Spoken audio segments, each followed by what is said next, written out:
ഇന്ത്യയുടെ സാമ്പത്തിക ചരിത്രത്തിലെ ഒരു സുപ്രധാന നാഴികക്കല്ലാണ് പുതിയ ആദായ നികുതി നിയമത്തിന്റെ വരവ്.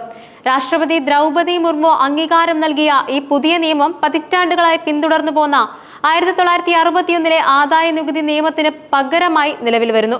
അടുത്ത സാമ്പത്തിക വർഷം, അതായത് 2026 ഏപ്രിൽ 1 മുതൽ ഇത് പ്രാബല്യത്തിൽ വരും. ഈ നിയമം വെറും ഒരു ഭേദഗതി മാത്രമല്ല, മറിച്ച് രാജ്യത്തിന്റെ നികുതി ഘടനയെ സമൂലമായി പരിഷ്കരിക്കാനുള്ള ഒരു വലിയ ചുവടുവെപ്പാണ്. നികുതി നിയമങ്ങളെക്കുറിച്ച് സംസാരിക്കുമ്പോൾ സാധാരണക്കാർക്ക് മനസ്സിലാക്കാൻ ബുദ്ധിമുട്ടുള്ള സങ്കീർണമായ വകുപ്പുകളെ കുറിച്ചാണ് പലപ്പോഴും ചിന്തിക്കാറ്. 1961 ആദായ നികുതി നിയമം അതിന്റെ കാലഘട്ടത്തിൽ ഏറെ പ്രാധാന്യമർഹിക്കുന്ന ഒന്നായിരുന്നുവെങ്കിലും കാലക്രമേണ പല വെല്ലുവിളികളും നേരിട്ടു.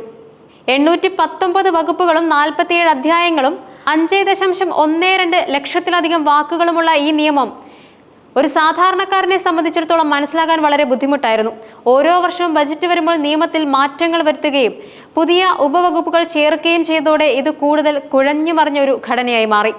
പഴയ നിയമത്തിലെ പല വകുപ്പുകളും കാലഹരണപ്പെട്ട വ്യവസ്ഥകളും ഇന്നത്തെ സാമ്പത്തിക സാഹചര്യങ്ങൾക്ക് അനുയോജ്യമായിരുന്നില്ല.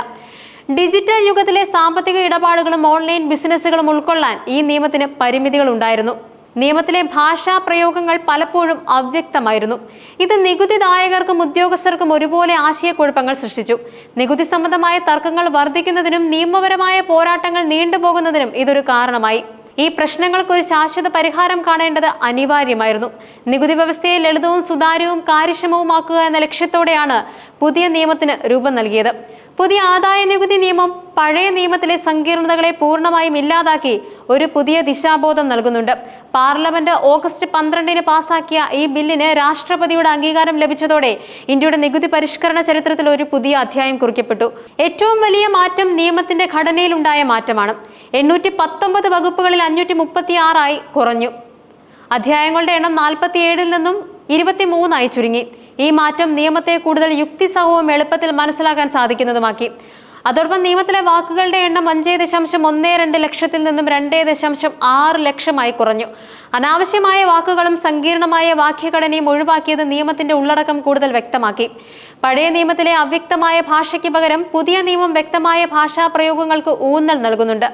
39 പുതിയ പട്ടികകളും 40 പുതിയ ഫോർമുലകളും ഉൾപ്പെടുത്തിയത് നികുതി കണക്കുകൂട്ടലുകൾ കൂടുതൽ സുതാര്യവും എളുപ്പവുമാക്കും. നികുതിദായകർക്ക് അവരുടെ ബാധ്യതകൾ സ്വയം മനസ്സിലാക്കാൻ ഇത് സഹായകമാകും. ഡിജിറ്റൽ യുഗത്തിലെ സാമ്പത്തിക ഇടപാടുകളെ ഉൾക്കൊള്ളാൻ പുതിയ നിയമം ശ്രമിക്കുന്നുമുണ്ട്. ഓൺലൈൻ നികുതി അടയ്ക്കൽ സംവിധാനം, ഫയലിംഗ്, മറ്റ് ഡിജിറ്റൽ സേവനങ്ങൾ എന്നിവയെക്കുറിച്ച് പുതിയ നിയമത്തിൽ വ്യക്തമായ മാർഗനിർദ്ദേശങ്ങൾ ഉണ്ടാകും. ഇത് നികുതിദായകരുടെ സമയം ലാഭിക്കുകയും ഇടപാടുകൾ കൂടുതൽ വേഗത്തിലാക്കുകയും ചെയ്യും. നികുതി നിരക്കുകളിൽ യാതൊരു മാറ്റവും പുതിയ നിയമം വരുത്തുന്നില്ല. നിലവിലെ നികുതി നിരക്കുകൾ അതേപടി നിലനിർത്തും. നിയമത്തിന്റെ ഘടനയെ ലളിതമാക്കുകയും വാക്കുകൾ ചുരുക്കുകയും ആശയക്കുഴപ്പങ്ങൾ ഒഴിവാക്കുകയും ചെയ്യുക എന്നതാണ് ഈ പരിഷ്കരണത്തിന്റെ പ്രധാന ലക്ഷ്യം. നിയമം ലളിതമാക്കിയതുകൊണ്ട് വ്യാഖ്യാനപരമായ തർക്കങ്ങൾ കുറയും. ഇത് നികുതിദായകരും വകുപ്പും തമ്മിലുള്ള നിയമപരമായ പോരാട്ടങ്ങൾ ഒഴിവാക്കാൻ സഹായിക്കും. വേഗത്തിലുള്ള നികുതി തീർപ്പുകൾക്കും ഇത് വഴിയൊരുക്കും. പുതിയ ആദായ നികുതി നിയമം സമൂഹത്തിലെ എല്ലാ വിഭാഗം ആളുകൾക്കും പ്രയോജനകരമാണ്. നികുതി നിയമങ്ങൾ മനസ്സിലാക്കാനും റിട്ടേൺ ഫയൽ ചെയ്യാനും നികുതി വിദഗ്ധരുടെ സഹായം തേടേണ്ടതിന്റെ ആവശ്യം പുതിയ നിയമം കുറയ്ക്കും.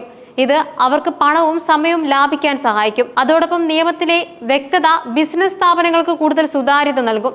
ഇത് നികുതി ആസൂത്രണം കൂടുതൽ കാര്യക്ഷമമാക്കാൻ സഹായിക്കും.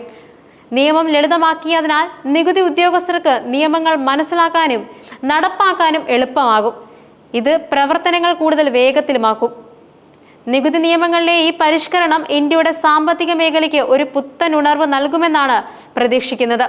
നികുതിദായകരെ ഭയപ്പെടുത്തുന്ന ഒരു നിയമത്തിന് പകരം അവരെ പിന്തുണയ്ക്കുന്നതും കാര്യങ്ങൾ എളുപ്പത്തിൽ മനസ്സിലാക്കാൻ സഹായിക്കുന്നതുമായ ഒരു നിയമം എന്ന ലക്ഷ്യത്തിലേക്കാണ് പുതിയ മാറ്റങ്ങൾ വിരൽ ചൂണ്ടുന്നത്. ഇത് രാജ്യത്തിന്റെ നികുതി അടിത്തറ വികസിപ്പിക്കാനും നികുതി വെട്ടിപ്പ് കുറയ്ക്കാനും അതുവഴി രാജ്യത്തിന്റെ സാമ്പത്തിക വളർച്ചയ്ക്ക് ആക്കം കൂട്ടാനും സഹായിക്കും. ഈ മാറ്റം വെറും സാങ്കേതികമായ ഒരു പരിഷ്കരണം മാത്രമല്ല, മറിച്ച് സർക്കാരും പൗരന്മാരും തമ്മിലുള്ള വിശ്വാസം വർദ്ധിപ്പിക്കുന്നതിനുള്ള ഒരു ശ്രമം കൂടിയാണ്. നിയമങ്ങളെ ലളിതമാക്കുന്നതിലൂടെ നികുതി വ്യവസ്ഥയോടുള്ള ജനങ്ങളുടെ മനോഭാവത്തിൽ ഒരു നല്ല മാറ്റം കൊണ്ടുവരാൻ സാധിക്കും. നികുതി നിയമങ്ങൾ മനസ്സിലാക്കാൻ എളുപ്പമാകുമ്പോൾ കൂടുതൽ ആളുകൾക്ക് അത് പാലിക്കാനുള്ള താല്പര്യമുണ്ടാകും.